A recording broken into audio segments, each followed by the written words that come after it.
A única fábrica do mundo que ainda produzia videocassetes anunciou que vai fechar as portas na China. Para seu conforto e qualidade, ajuste agora as cores e o som do seu equipamento.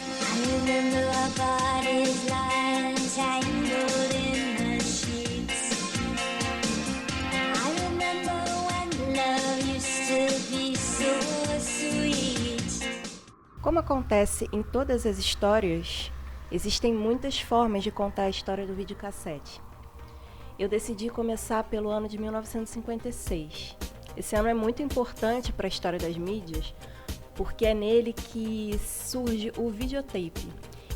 E essa é uma tecnologia que vai revolucionar completamente a forma de fazer televisão. O nome vem do inglês, que significa literalmente fita de vídeo. E o apelido, VT, ficou tão popular que é usado até hoje em plena cultura digital. Era uma fita magnética que permitia a gravação de som e imagem. Isso possibilitou que os programas fossem gravados para serem transmitidos posteriormente. Isso inaugura um outro momento da televisão, onde os erros e os improvisos podiam ser consertados e toda uma nova programação além do ao vivo poderia surgir naquele momento. Uma informação curiosa que confirma como que o mercado brasileiro é inovador e gosta de acompanhar tendências mundiais é que em 1956 o videotape estava sendo lançado comercialmente nos Estados Unidos e já em 1958 ele é usado pela primeira vez no Brasil. Ainda existem divergências sobre qual foi a grande estreia oficial do videotape no Brasil. Alguns dizem que foi uma festa no Copacabana Palace e outra versão é que teria sido a inauguração de Brasília, gravada pela TV Alvorada e transmitida pela TV Record. E o processo de montagem dessa tecnologia era extremamente difícil. Tudo era manual, claro, e envolvia cortar as fitas com gilete no momento exato e colar em outra fita com cola. A vida era bem difícil antes das mídias digitais. Bom, a questão é que o VT é basicamente um avô ou pai do videocassete. Ele é um precursor da gravação de imagens em meio magnético. E quase uma década depois, o mercado e a cultura audiovisual já tinham se transformado bastante. E aqueles equipamentos do videotape começaram a ser considerados muito grandes, muito pesados e muito caros. Para um uso amador, por exemplo, era praticamente inacessível. A nova mídia utiliza um conceito desenvolvido nos anos 60 pela Philips, o cassete, que até então era restrito ao áudio. Basicamente, os carretéis com a fita magnética eram colocados dentro de uma caixinha plástica, o que facilita bastante o manuseio.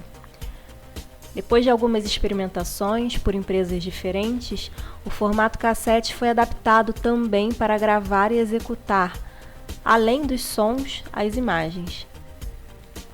Ele também foi aperfeiçoado, introduzindo uma tampa que protege a fita do contato com as mãos e impede de enrolar tudo. O novo formato traz uma nova sigla, VCR, que significa Videocassette Recorder. Como acontece em todas as histórias, existem muitos conflitos na história do videocassete. Eu vou trazer alguns, mas talvez o mais conhecido deles seja a disputa de mercado entre as empresas Sony e Matsushita. Em 1975, a Sony lança o primeiro modelo comercial de aparelho e fitas cassete, o Betamax. Em 1976, a Matsushita já lança um modelo concorrente, que possivelmente você já tenha ouvido falar, o VHS. O nome é uma sigla para Video Home System. E cada um deles era um sistema próprio e não era compatível um com o outro. Então, se você comprasse um aparelho Betamax, você tinha que comprar também as fitas Betamax, e um não ia rodar no outro.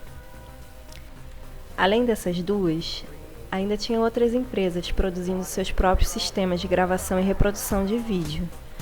Mas foram esses dois modelos que ficaram mais populares no mercado, por na época serem mais leves e mais portáteis, apesar de que os primeiros aparelhos pesavam até 15 quilos.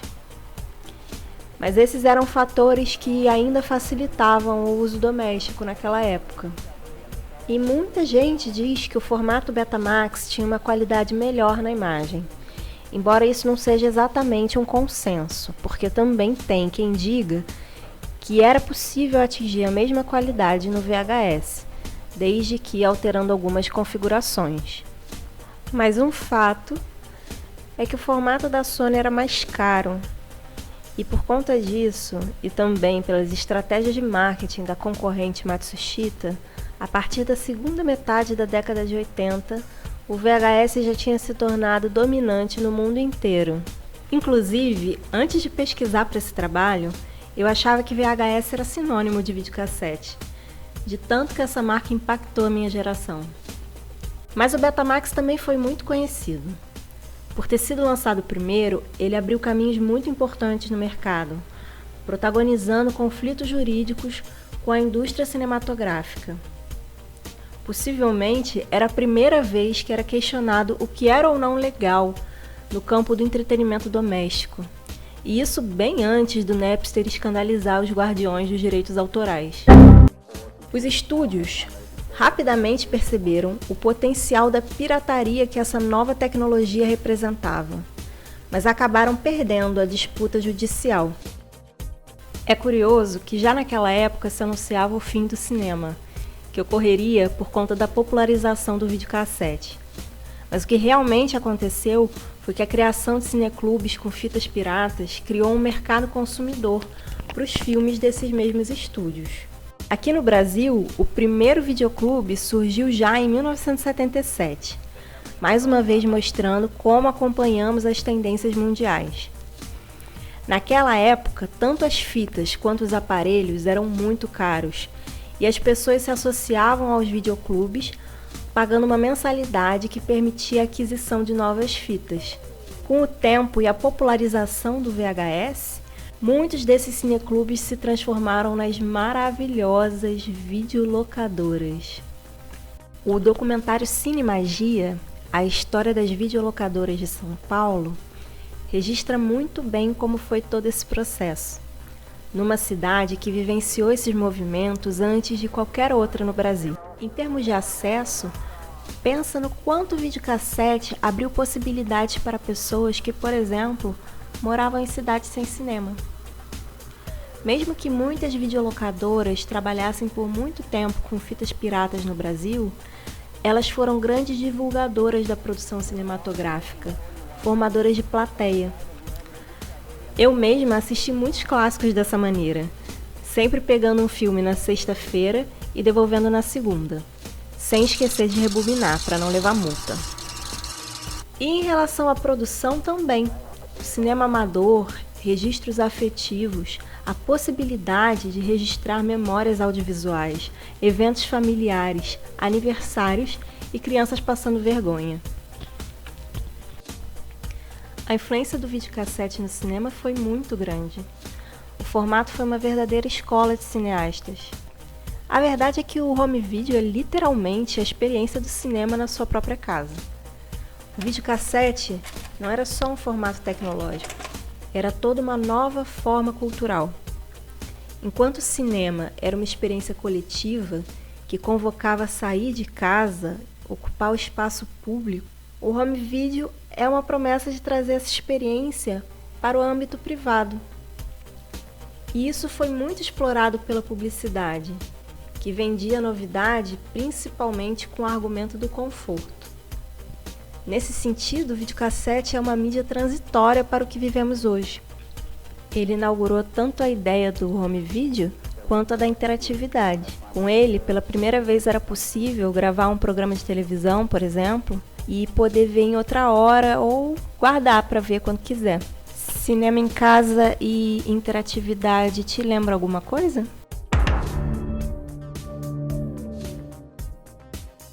como acontece em todas as histórias, tem muito mais coisa para dizer, mas a gente também precisa chegar a um fim. E o ocaso do videocassete começa com a criação do formato digital. Em 2007, a Panasonic fabrica o último aparelho e em 2008, a última distribuidora de VHS no Brasil fecha. O professor Ivan Marques conta que as tecnologias surgem e somem. Segundo ele, toda tecnologia é constituída por 3 elementos. O primeiro tem relação com a forma e a funcionalidade dos aparelhos. O segundo, com as pessoas que usam e disseminam o uso dessas tecnologias. E em terceiro vem a narrativa, a ideia disseminada de que o uso daquela tecnologia é importante. No caso do videocassete, essa rede se desfez nos 3 pontos. Mas até hoje pessoas compram, consertam e colecionam VHS. A cada novo formato, infelizmente, muitas produções nacionais, regionais e amadoras vão ficar de fora. Elas vão se despedir junto com aquela tecnologia e aquele tempo da qual fizeram parte.